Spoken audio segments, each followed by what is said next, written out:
Looking at our world from a theological perspective. This is the Theology Central Podcast, making theology central. Good afternoon, everyone. It is Wednesday, September the 18th, 2024. It is currently 4:45 p.m. Central Time, and I am coming to you live from the Theology Central studio, located right here in Abilene, Texas. Now, earlier today, from this studio, I was on the air for about 90 minutes, right? It was well over an hour, and well, it wasn't very good, ladies and gentlemen. It was kind of a disaster. It was kind of a dumpster fire. It was kind of trash, right? And I know why it was, because I have this philosophy, right? I have a philosophy when it comes to doing reviews, right? If I'm going to review something, I don't listen to it first. I grab it and then I'm like, okay, let's listen to this podcast. Let's listen to this sermon. Let's listen to this lecture, whatever it may be. And then I analyze, I critique, I offer my own perspective. And so, but it's happening in real time, right? My reactions are real. They're not rehearsed. I'm not sitting there going, ooh, okay, here comes the part that I really want to emphasize this. No, it's happening in real time. Now, I like that, right? Because it's not me going to listen to something, take notes, and then come listen to it again, as now I then offer the reaction the second time. That's just, to me, no fun. It's much more fun. I want to listen to this. Let's listen to it live and react in real time. And now I have no safety net because I don't know what's going to happen. I don't know what's going to be said. So sometimes I'm, trying in real time to look something up or go, well, what about this or what about that? Or formulating my ideas in real time. So it's much more interesting for me. Hopefully it's more interesting for you. But there are times, because I have adopted this philosophy, that something negative is going to happen. We start listening to something, and then all of a sudden we're like, well, wait a minute. They spent like 35 minutes before they ever actually got to the topic. They spent 20 minutes rattling, listing all these prayer requests. They spent 15 minutes with, playing music, whatever. And I had no idea that was going to occur. So, but at the same time, I know that's the philosophy I'm going with. So there are chances that's going to occur. But I have to be honest, right? When the program just doesn't go the way you think it should have, you don't feel like you really did a good job. I don't think it was very beneficial. I don't know if it was very helpful. It may have been an actual waste of about 90 minutes. I have to face that and be willing to acknowledge that, right? We have to be willing to acknowledge that. I think that's kind of a key principle of Christianity, is being able to face yourself and acknowledge your own sin, your own failure, your own weakness, being able to see yourself accurately. I think that's a key element in Christianity. And I think the church, now this is where I'm transitioning, that the church has to be willing to look at itself and sometimes face some very uncomfortable truths. And sometimes the church at large doesn't want to hear anything that forces them to look at themselves.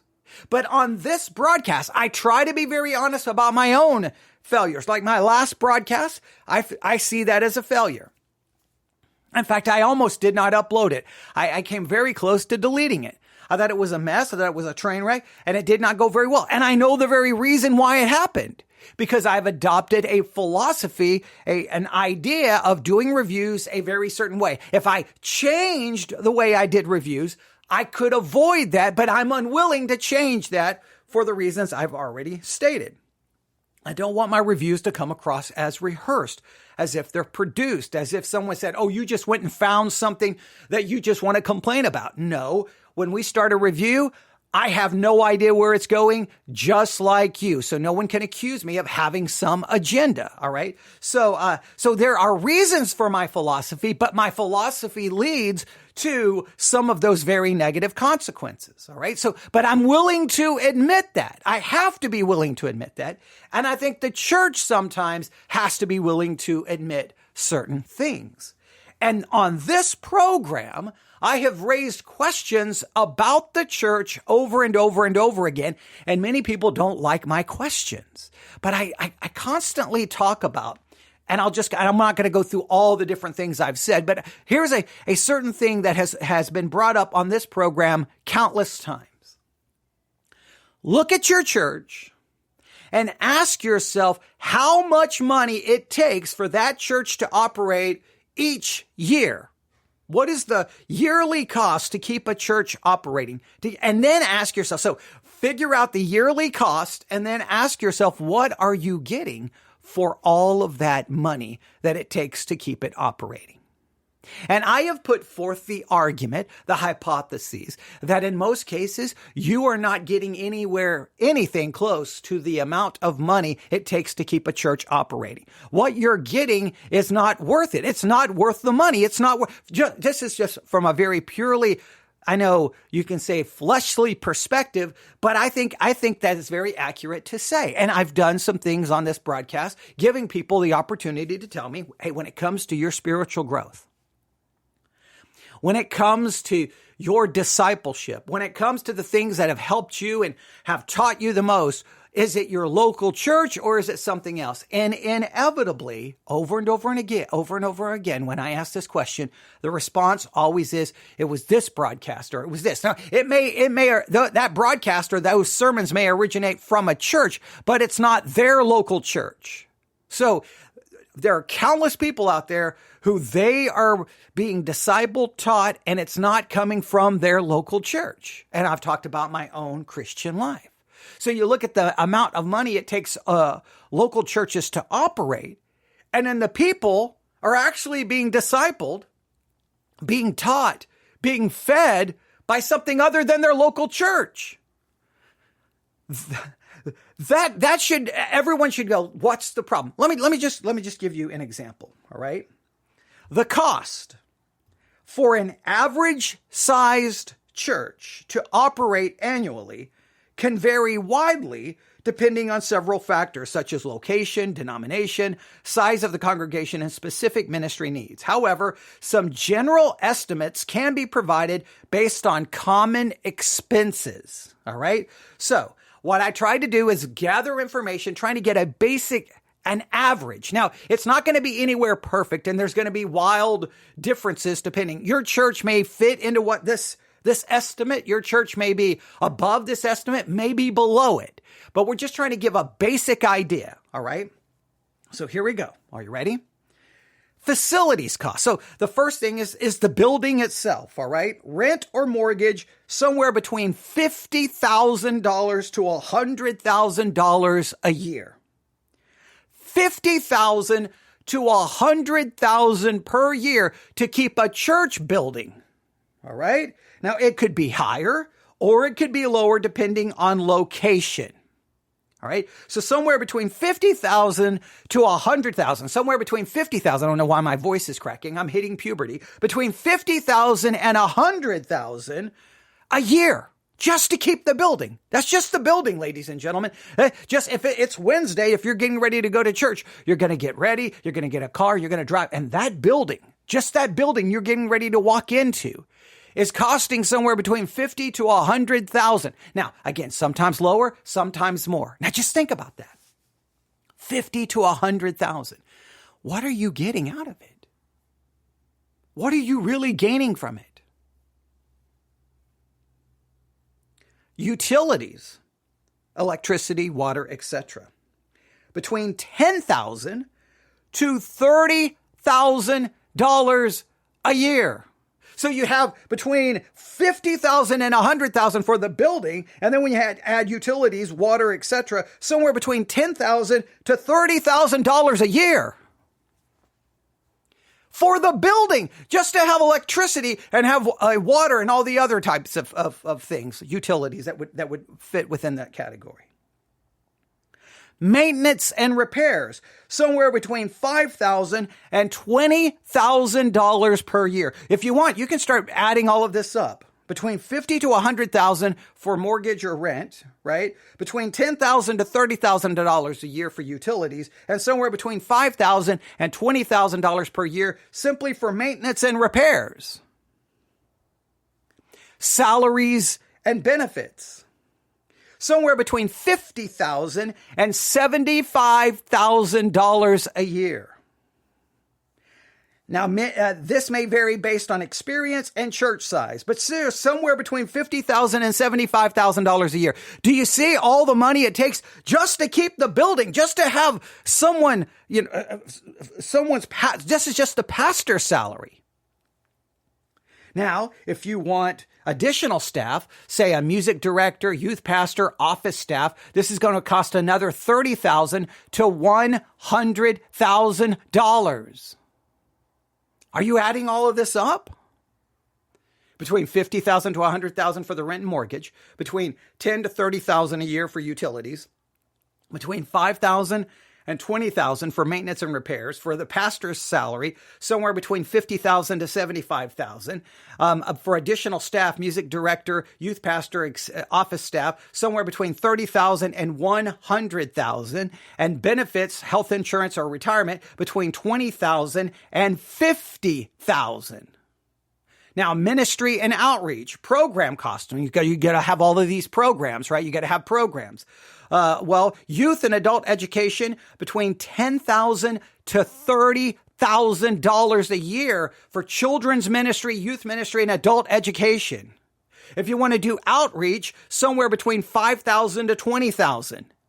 Operational expenses, office supplies, technology, software, between $5,000 to $15,000. Insurance, between $5,000 to $15,000. Legal accounting services, between $2,000 to $10,000. Now, those are all things. And I could probably throw in other expenses as well, right? So that's just really,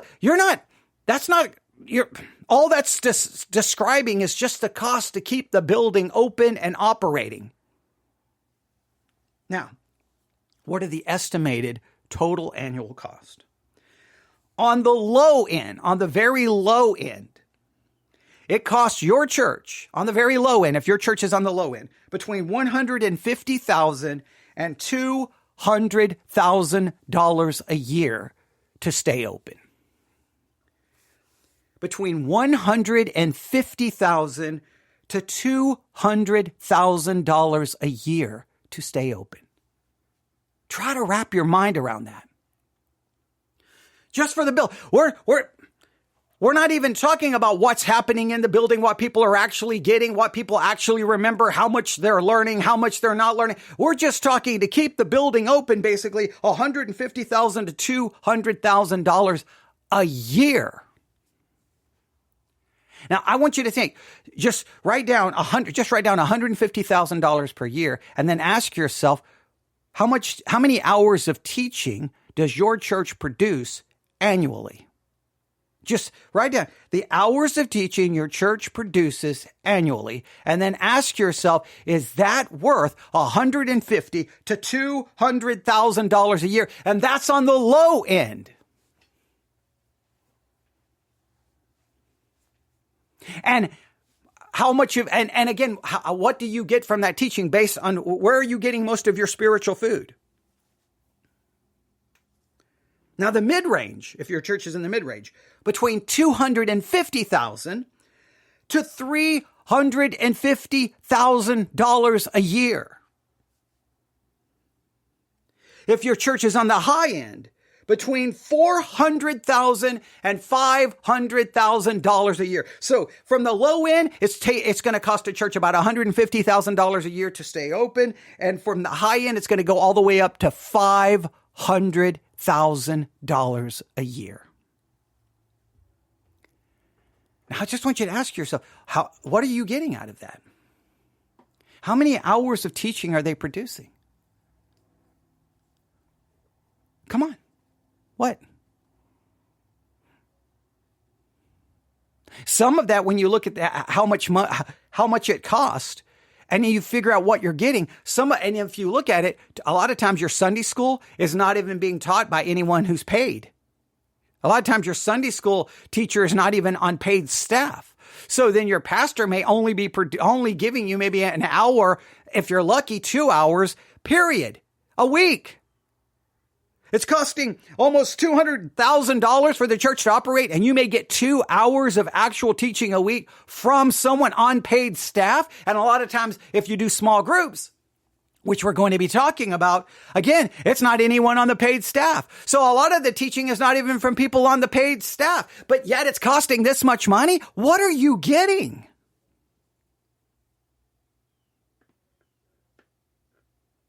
Now, why am I talking about that? Why? Because just a few minutes ago, I came up to the studio, sat down, and said, okay, the last broadcast was trash.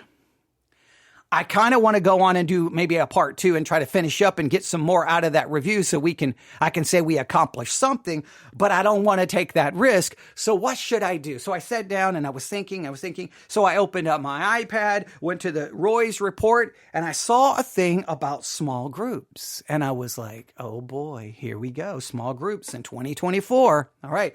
And if you know anything about my frustration with small groups, let me try to explain some of my frustration about small groups. All right. Not in every church, but in many churches, I have watched this take place. The small groups do not occur inside the building that is costing somewhere between $150,000 to $500,000 a year to keep open, right? So you have small groups. They're not even meeting inside the building that you're paying all this money for. They're meeting in people's homes.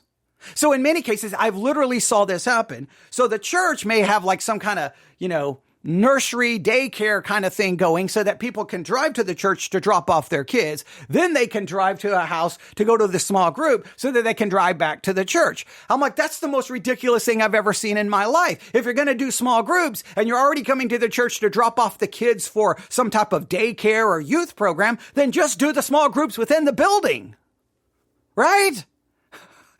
Because you're paying between $150,000 to $500,000 to keep the building open. If you're not going to use the stinking building, sell the property and just break everything into small groups.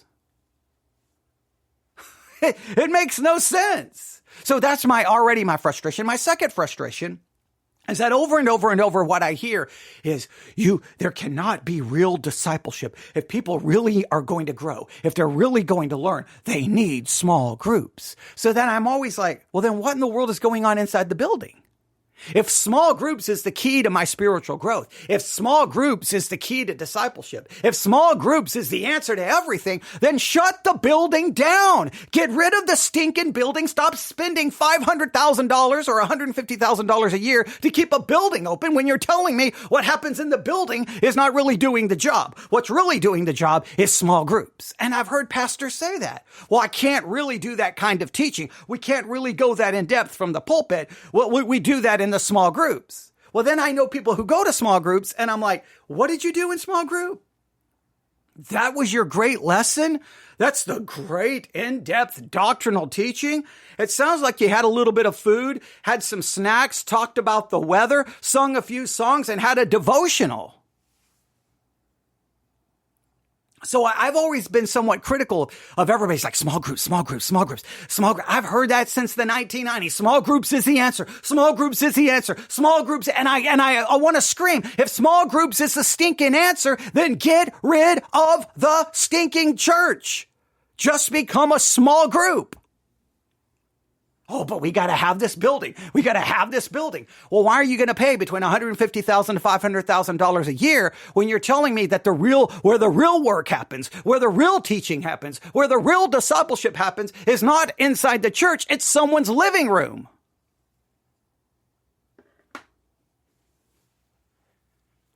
It makes no sense. And if that's where all the teaching is, then why do you record your stinking sermons and put them online? Record the small group teaching, because supposedly the small group teaching is where it's all at.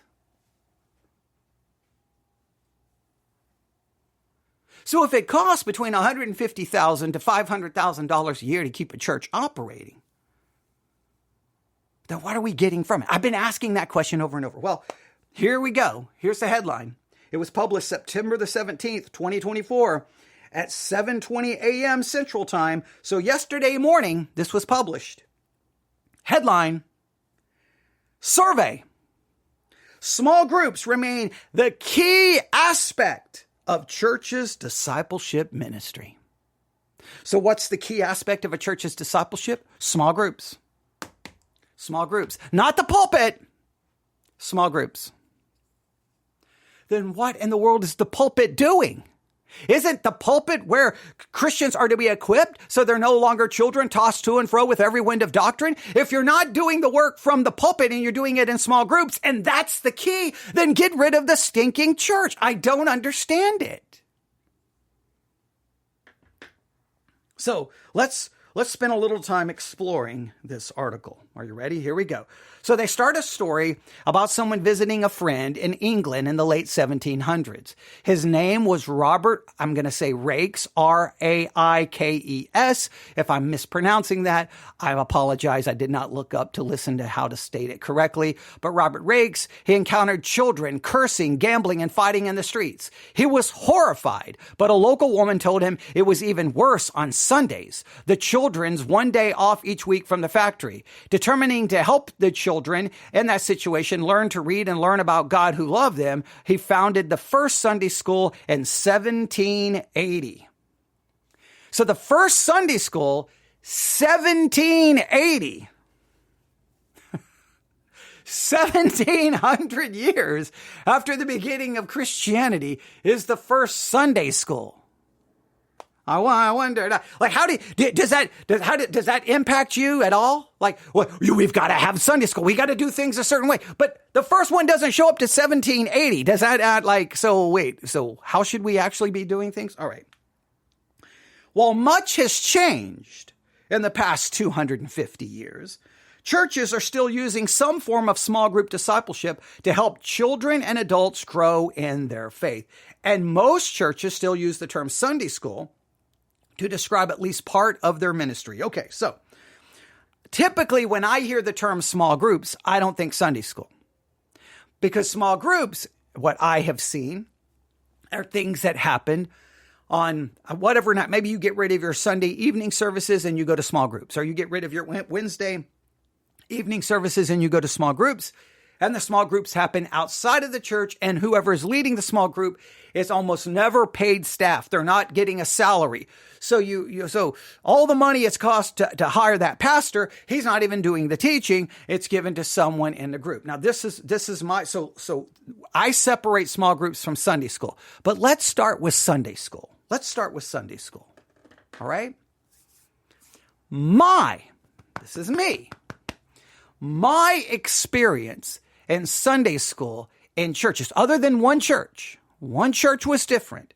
And that one church impacts the way I decided to do Sunday school when I became a pastor. All right. And I'm so glad of that church. Even though things kind of went bad, I am very grateful for what I learned there. And I'll explain. All right. So in my estimation, what I found, and this started off as a teenager. All right. So when I became saved as a teenager, I walked into the youth group and I'm like, this is an absolute, complete and total joke. I'm not going to spend any time here. I could sit at home and hit myself in the head with a baseball bat and it'd be more productive than going to the stinking youth department Sundays. What is this? This is a joke. It's ridiculous. No, I'm not going to go there. And so now you can say you were arrogant and condescending.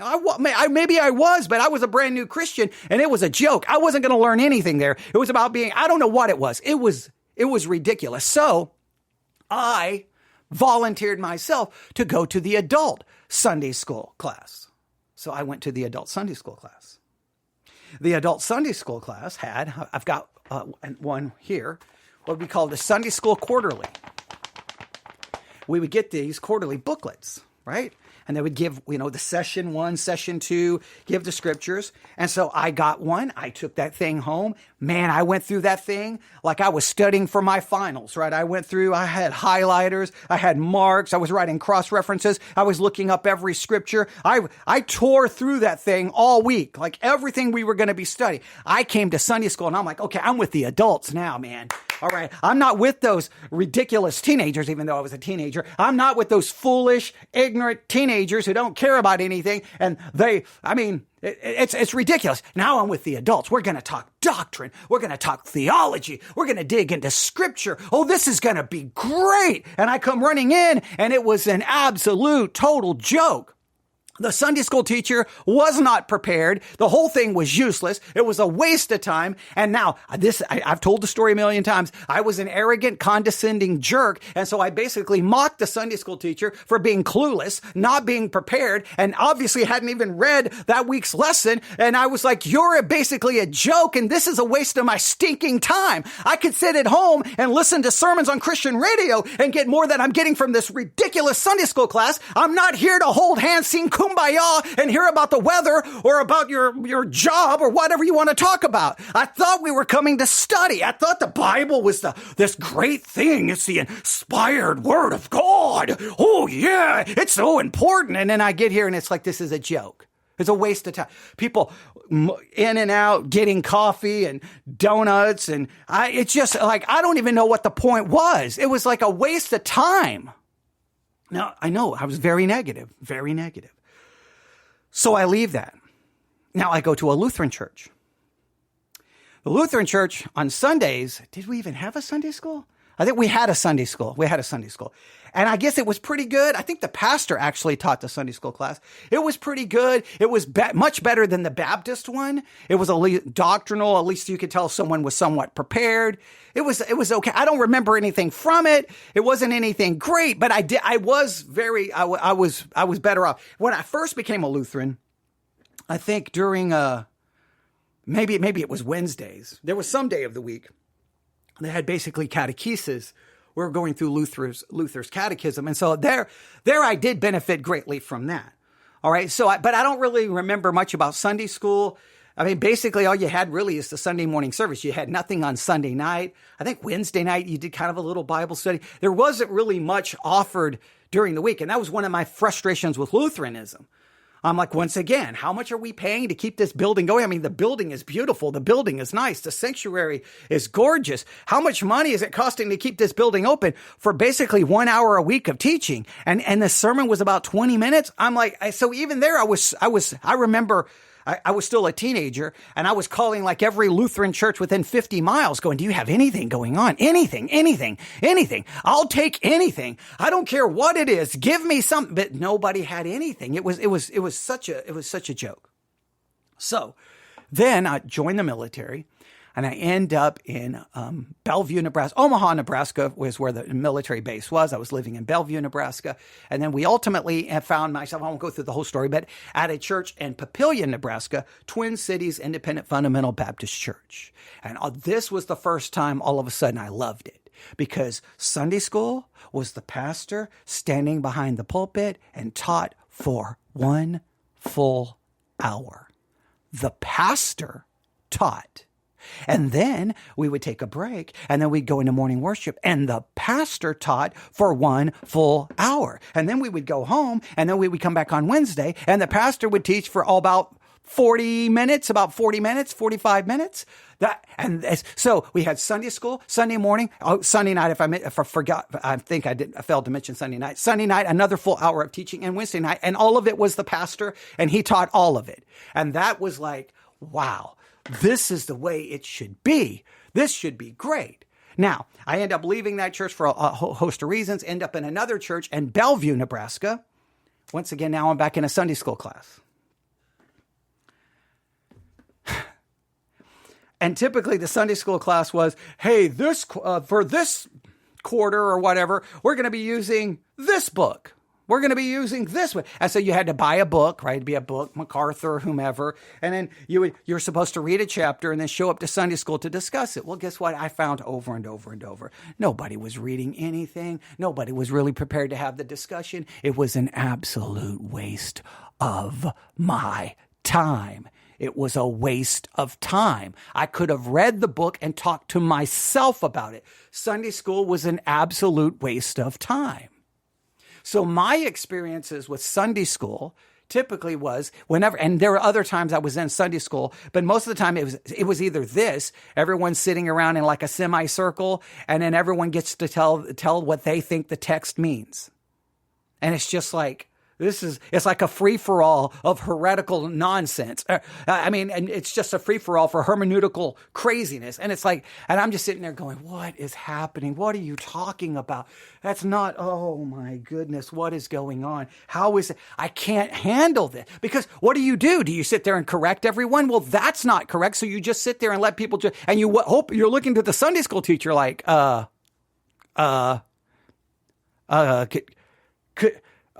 mind. And so that I wouldn't correct anybody, and then I would just leave frustrated. So my experience, Sunday school,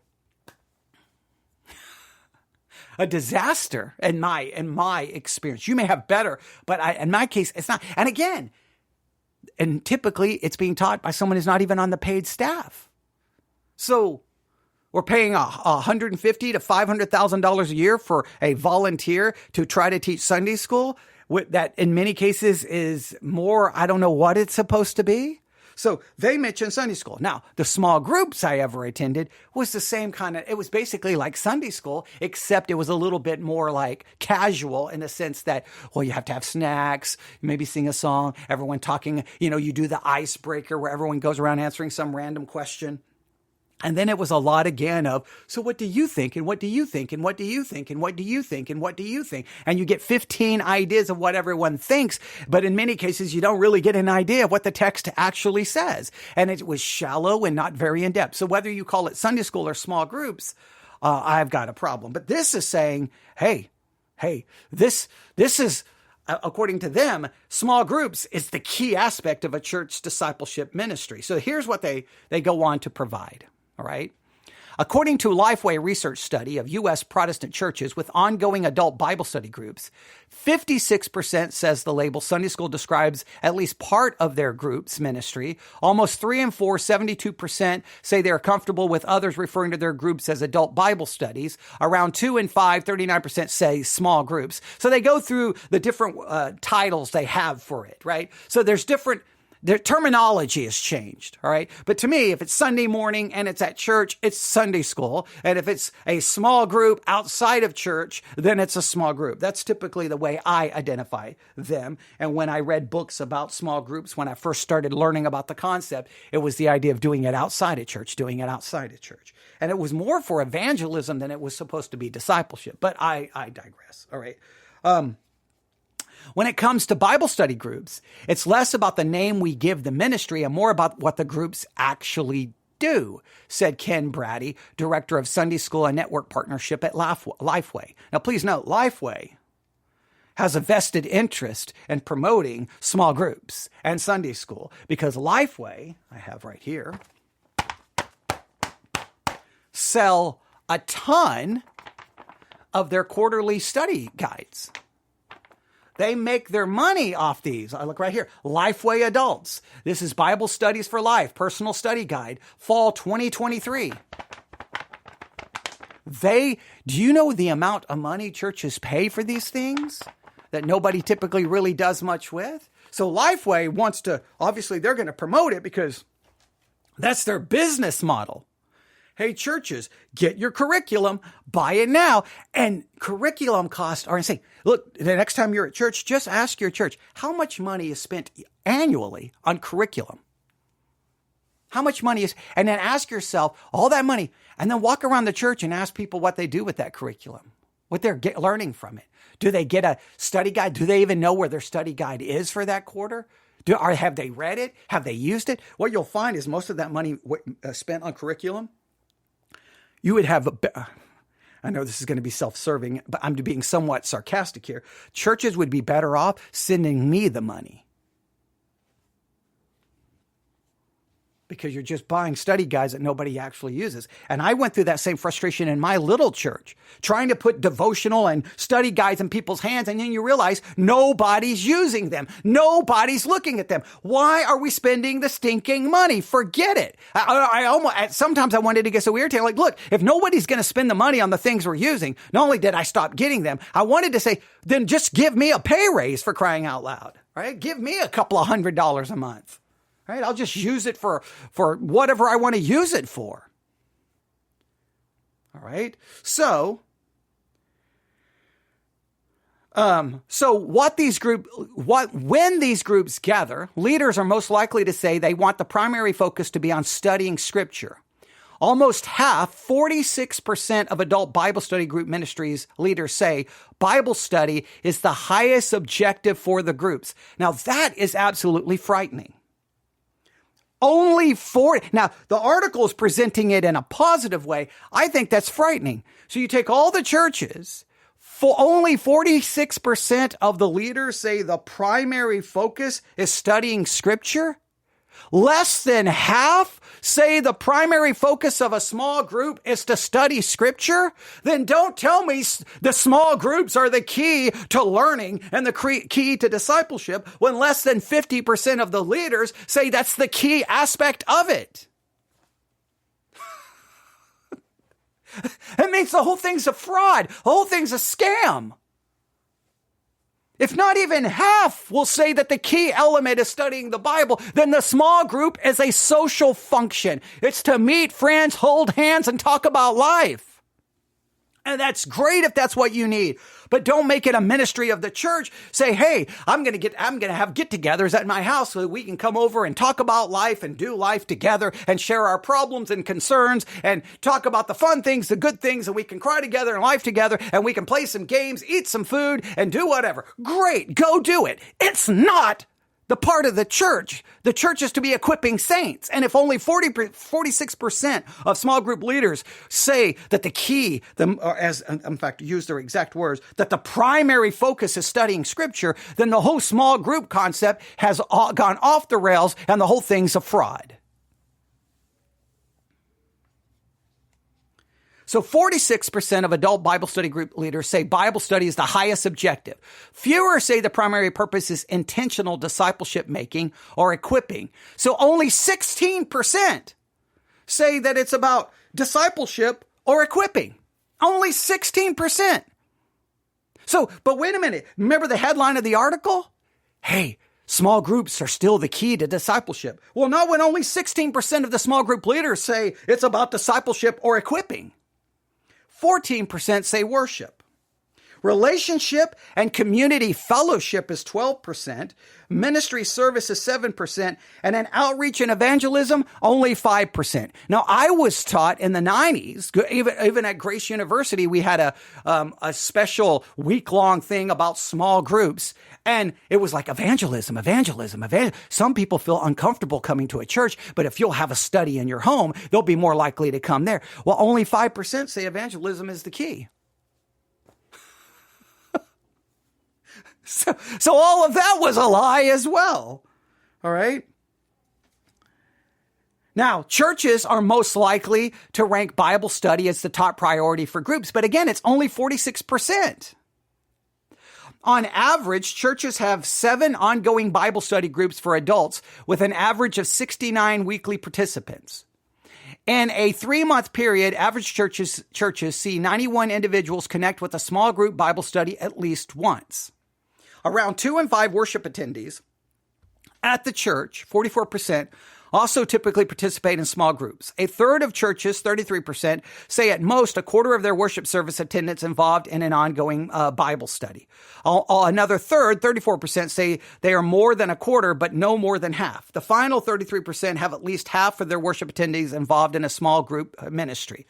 14% who say more than 3 and 4 attend both the worship service and small group. So what you have is you have some who will attend the worship service but won't attend the small group, and you have some who attend the small groups but don't attend the worship service. So I don't even understand then the concept. So are you just dividing the church into the worship attenders versus the small group attenders?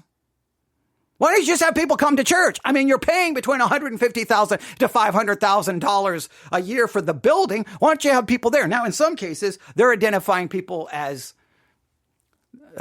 small group as a Sunday school. Well, I do know that lots of people do not show up for Sunday school, but will show up for church. And then it's like, well, then why are we doing why are we even doing Sunday school? I mean, I've watched that over my Christian life. I've always been baffled by that. Sunday school starts at 10, the morning worship at 11, and then you'll see Sunday school, 50% of the church is missing. Oh, I'm sorry. You can't be bothered to come to Sunday school. I'm sorry. I know the requirement is just way too much. Now, I understand for health reasons, some people may not be able to attend, but in some cases, it's just absolutely maddening. Involvement in worship and small groups are not in competition. Studies have shown participating in ongoing Bible study bolsters worship attendance. So see, that's the key. If you have a small group, then the key is it will ultimately translate into getting them into the worship service, right? That's always been the strategy, all right?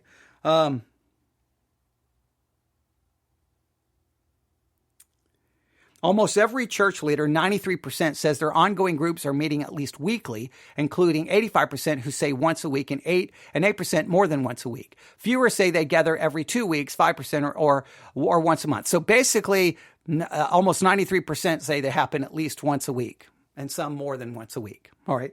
So they happen weekly.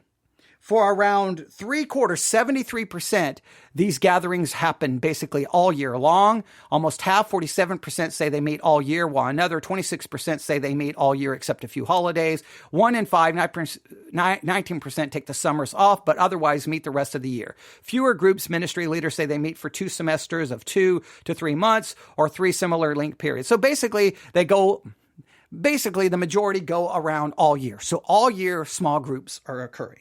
All right.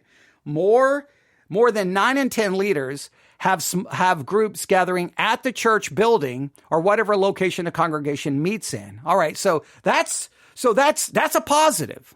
Now, see, in my experience, they happen outside the church.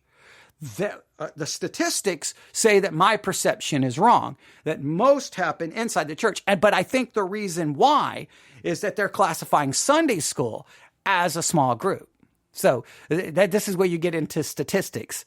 So my mind, small groups was always done outside the church because Sunday school was not considered a small group. It was considered Sunday school, but they've changed that. So these statistics may be giving kind of not the picture that I am seeing because I don't call Sunday school a small group.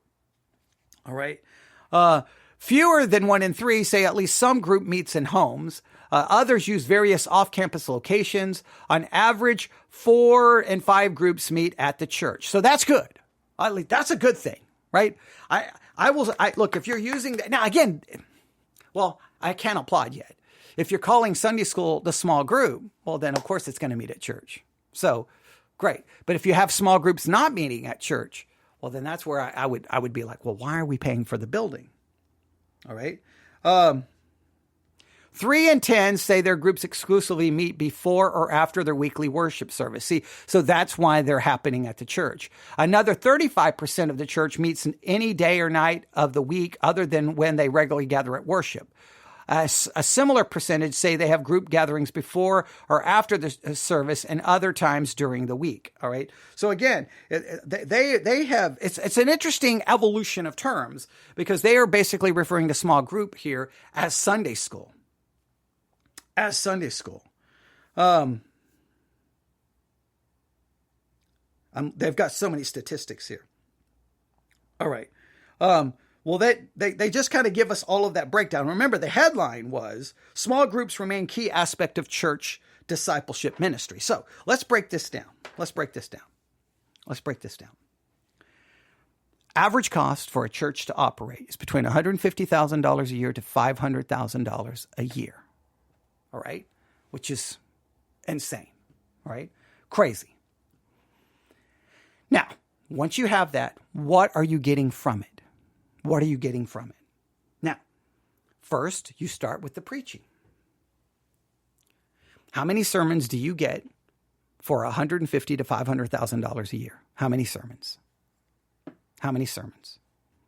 Many churches cancel services for all kinds of things, holidays. They may get rid of a service for summer. They may have to cancel sometimes for weather. They may so you're not going to get a sermon every week because many churches there's going to be weeks that there's not going to be a sermon. All right. So you already know you're not going to get one sermon per week. So you're already going to be less than that. Now, in some churches, you do get Sunday school, Sunday morning, Sunday night, and Wednesday from the pastor himself. So you're basically getting 4 hours per week of in-depth, hopefully in-depth teaching. Okay, now that's gonna make that 150 to 500,000 seem a lot more, it's going to at least appear to be more worth it, if that makes some sense. But you got plenty of churches. When I moved back to Texas from Nebraska, I was shocked. Because we couldn't find churches that would have a Sunday night service. And we were like, what in the world?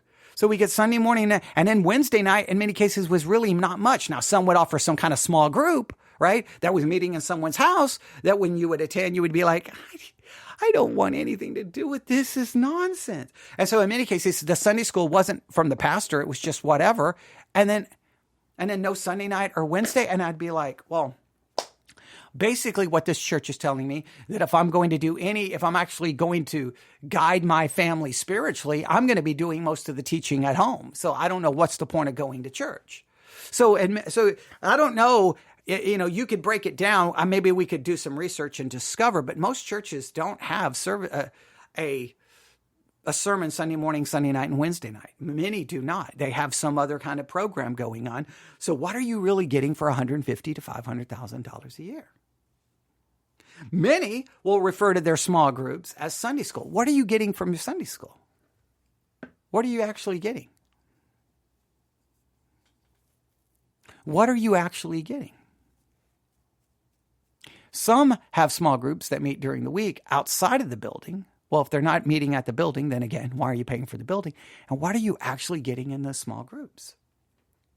We have a survey where only 46% of leaders say that the Bible study is the key. That's only 46%? And an even smaller number, very small. What was it? I think it was like less than 10%.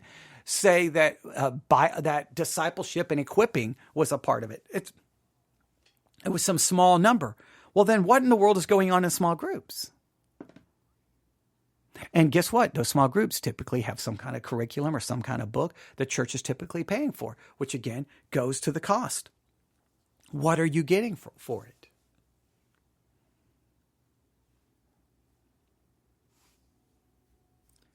Now, one, I can't stand when churches basically state that it's not the pulpit's job to really disciple or to go in depth. That has to be done in small groups. I can't stand that. When they basically excuse their responsibility and push it over to a small group, that absolutely makes me lose my mind. Personally, any church that says that, I wouldn't attend. Because you're telling me immediately that the pulpit really is not the place to go in depth. Well, then I don't know why I'm even showing up for some shallow 3-point nonsense instead of actually digging in.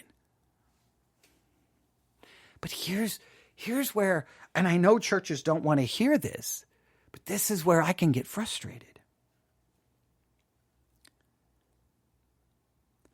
For $150,000, let's go $100,000 a year. Let's just go $100,000 a year, 100,000. Right? So that's lower than the lowest estimate. For $100,000 a year, for $100,000 a year, I could provide probably 5 hours of some type of teaching Monday, Tuesday, Wednesday, Thursday, Friday, Saturday, Sunday. If I was to bring in $100,000 a year for a podcast, I could broadcast probably 5 hours a day without too much difficulty. Oh, it may fluctuate. Maybe some days you only get three hours. Maybe some days you only get 2 hours. Maybe some days you only get 4 hours. Maybe some days you get 6 or 7. But I could because it would be like $100,000. We're going all in. We're for $100,000, and for $100,000 a year, I could do this. And I mean this, for $100,000 a year, I could broadcast about 5 hours a day. I could also provide digital curriculum for anyone who wants it. We could do guided Bible studies using the curriculum. We could do Bible study exercises. We could do for $100,000 a year, we could basically I can do 100,000 times more than any church. And I'm not saying just me. Anyone could. Anyone with a microphone. For $100,000 a year. So it's going to cost between $150,000 to $500,000 to keep a church open. And a lot of them, they are regulating a lot of what I think is the responsibility of the pulpit to these so-called small groups. And even the small groups, we don't really know what their focus is because only 46% of the leaders even say Bible study is the key focus. This is why so many people in the church is not getting their discipleship and equipping from the church. They're getting it. Now, they may be getting it from a church, but not their local church. So then what is their local church doing for that much money?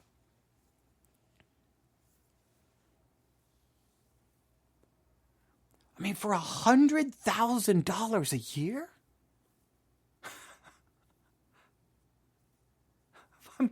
For crying out loud.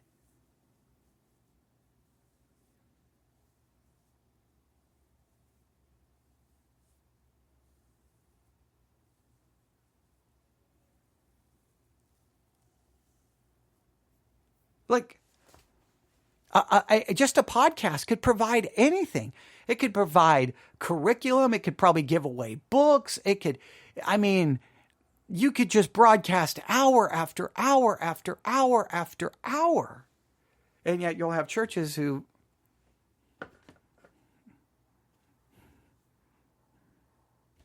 I don't get it. So we learned this. It sounds like small groups now, the term refers to Sunday school, which now skews the statistics about where they take place. So if you refer to Sunday school as a small group, well, then the majority of them are happening in the building. I guess that's a positive. But for those churches that have small groups that meet outside of the building, again, then you have to ask the question, why are you paying the money for the building? And then what is actually happening in Sunday school? Walk around your church. Who are the Sunday school teachers? Who are the Sunday school teachers in your church? Come on, walk around. Ask who's the Sunday school teachers, and then ask this: are there any requirements for those Sunday school teachers? Do they have to pass a theology test? Ask some of your Sunday school teachers in your church. Come on. Tell me, give me, what's the Bible study method you use? Do you even have a Bible study method? Do you know the Bible study methods? In many cases, they don't have a clue. So you have then a whole group of people who, in many cases, never been to Bible college, never been to seminary, and they're not paid staff, who are in charge of all of these so-called small groups or Sunday school classrooms. The church is spending all of this money to provide them curriculum. In many cases, the people who go aren't even using the curriculum. And then what's actually transpiring in those Sunday school classrooms? Just think of all the money goes to keep those classrooms operating. All the money that goes. I've heard estimates of how much money it costs for the curriculum. Sometimes I am utterly baffled and blown away. I'm like, that much money? Why can't the Sunday school teachers take a Bible, go home, just buy one book of the curriculum for each Sunday school teacher? Then the Sunday school teacher takes that curriculum and then, with their own study, works out a lesson and teaches the lesson.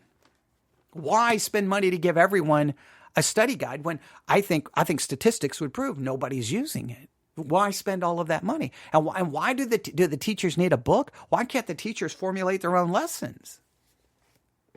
And if they need something, if they need some assistance, if they need some help, say, okay, each Sunday school teacher, you have this much money per year for you, not to buy curriculum for the class, because in many cases that goes to waste. It's a waste of time and money. And then if the teacher needs something or needs some kind of guided curriculum, they have it for themselves so that they can look at it, read it, process it, and then turn it into a lesson.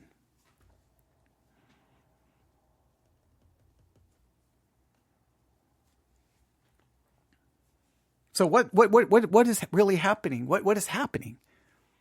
Why is small? That article blows my mind, because the article makes the argument that small groups is the key to disciple making, but yet the leaders themselves, only 46% says Bible study is the key focus. Well, then I don't understand what in the world is going on.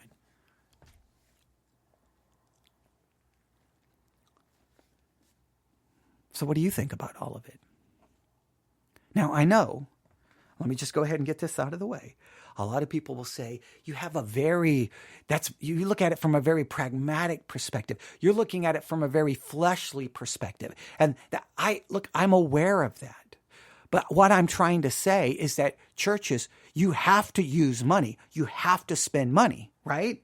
So you have to take the moment to at least look at it to some level from that perspective, right? Just like, look, I know on one hand, when I do a podcast episode like the last one that I started by acknowledging just did not go well and it was a train wreck, and I understand the reason was because of the philosophy I have adopted and how to do reviews can lead to this. I think churches have to also go, well, wait a minute. We have adopted a certain philosophy or a certain tradition about what your churches need. We need so-called small groups. We need so-called Sunday school. We need these things. We need a building. We've adopted a certain philosophy. Well, with that philosophy comes some negative unintended consequences. And I think some of the negative unintended consequences is the church is spending between $150,000 and $500,000 a year to maintain a building. And when you see what actually people are gaining from that building, in many cases, I don't think it's worth the $150,000 and $500,000. I know that's a fleshly perspective, but it has to at least be considered so that we can say, well, what can we do to get more out of this building? What can we do so that we are accomplishing something far greater than the amount of money going in? Because then what happens is you fall into a cycle, which is I've got to continue to bring in this many people and they need to give this much money so that we can keep the building operating and we can keep funding. So in some cases, evangelism is not so much about people coming to faith in Christ so they can go to heaven. Evangelism is about ensuring you have enough people in the pew giving money to keep the machine operating. Without it, the machine falls apart.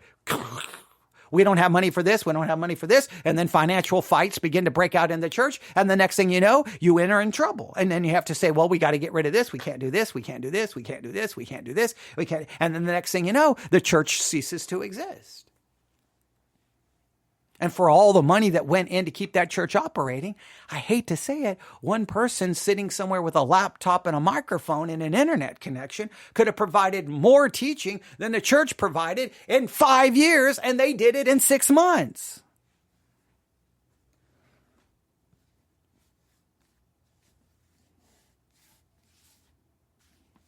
All I'm saying is that has to at least be considered. Now, we've talked about this countless times on this podcast. We call it a cost-benefit analysis we talked about. What is the benefit one is gaining from the cost that it takes to provide said benefit? What is the worth of that benefit? And so whenever I try not to look at it from a pragmatic standpoint, I just ask people, so come on, tell me about your Christian life. Where did you learn? Where did you grow? Where did you get fed? And it'll be like, well, from this radio program or from this or from this. I'm like, so did you go to church? Well, yeah. Well, then why were you being fed? Because the local church, even though it cost all that money, wasn't actually feeding the people who go there. Now, some people will ask, so then if I'm not being fed there, then what should I do? Well, one could argue you give the money to whoever's feeding you. Now, the only problem is some will say, well, that's wrong because the tithe, or, well, whether you get into it believing in a tithe or not the tithe, the gift should go to the church. But then you could argue, do you go with a universal church idea? Well, any ministry is a part of the universal church. Like you could then start playing little games and, we could get into a big fight. But the thing is if you're listening to 5 hours a week of a program, and I'm not saying mine, so please don't think I'm any of them. This is where you're getting your food. You're getting your discipleship. And your church, you're not getting, you're walking out going, well, all right, whatever. I don't even know. Well, then should the money go to continue to maintain that building so you're not being fed? No, I'm not saying you should sit there and complain and throw a fit and act a fool and cause trouble because that's of no value. Because in many cases, the church is structured that it has to do what will please the greatest number of people so that you can maintain a number of people in order to maintain the building. Everything is about keeping the gears turning. It's it's a machine. It's a mechanism. It's an industry, and you got to keep it funded, and you got to keep it flowing. So what do you got to do? You got to keep people happy. Well, what do you got to do to keep people happy? You need programs. You need activities. You need facilities. You got to do this, and you got to do this, and you got to do that because it's expected.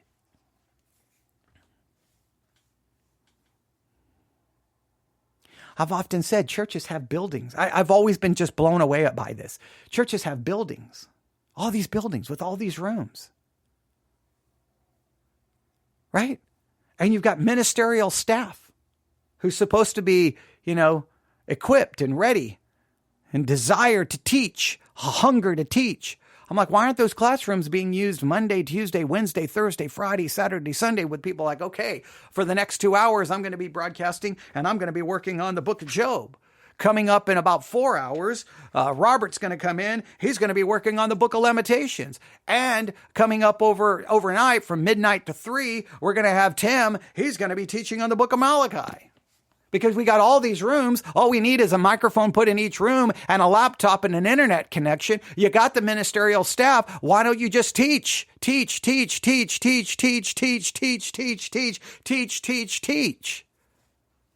You've got the facilities, you're spending all this money to maintain them. Do something with them. And like, no, the building's locked down. Nobody's using the building until Sunday. Or unless you're using it for just, a lot of other activities. But if you got the ministerial staff and they're supposed to be ready to teach in season and out of season, they should be wanting and hungering, and the word of God should be like a fire. Then why are they just not like, okay, all right, hey, I'm gonna be broadcasting for an hour. Robert, you want to broadcast later today? Yeah, okay. You got an idea? All right. Hey, remember that curriculum we used? Hey, grab one of the books and look and build something out of that. Okay, you go work on that. I'll go. All right, boom, gone. I mean, if you're paying a staff to be there. That's the way I envision it. So then just teaching is flowing from that building hour after hour, week after week. Boom, boom. And so then you can say, hey, your money is producing all of this. I can't even imagine as a podcaster, $100,000 a year. That wouldn't be to maintain a building. That would just go for the broadcast.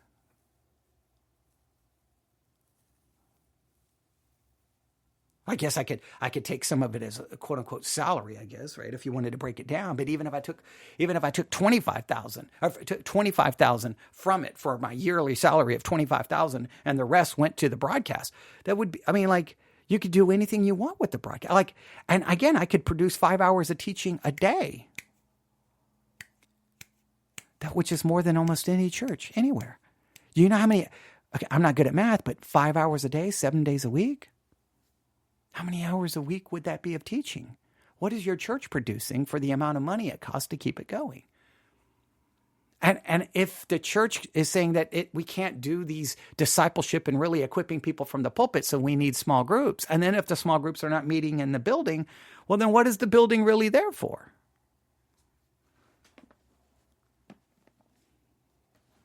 Now, I know I'm throwing out a hypothesis that is probably very controversial. And people will say, you're trying to undermine the church. And no, I'm not.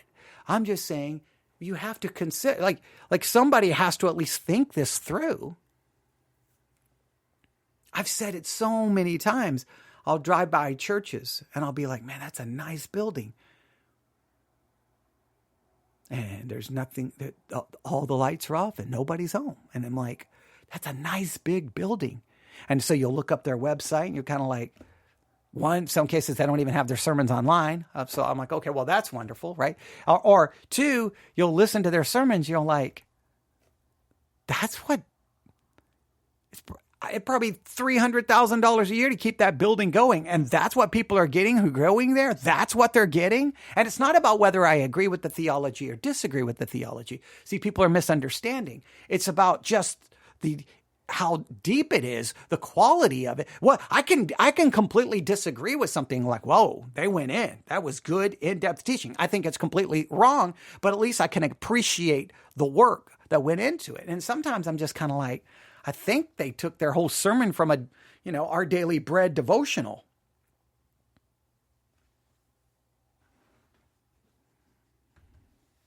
And then we find that and then remember the plagiarism controversy, and then we found out that there's these services where a pastor pays money to have their sermon basically given to them. Remember we did the Sermon in a Box mini-series where we bought a sermon and then we listened to actual churches that had bought that same box, and we could hear that they were basically reading it word for word. So now you're paying all this money for the church and the pastor is buying his sermons from some subscription service? The people in the building could buy the sermon themselves and just read it at home. Now you say, well, you've got a low view of the church. Well, if you're sacramental, then yeah, you've got to go to the church for the sacraments. Right? Because they're a means of grace. Now, if you're not sacramental, it's going to be very much easier to kind of go, what are we doing here, I think?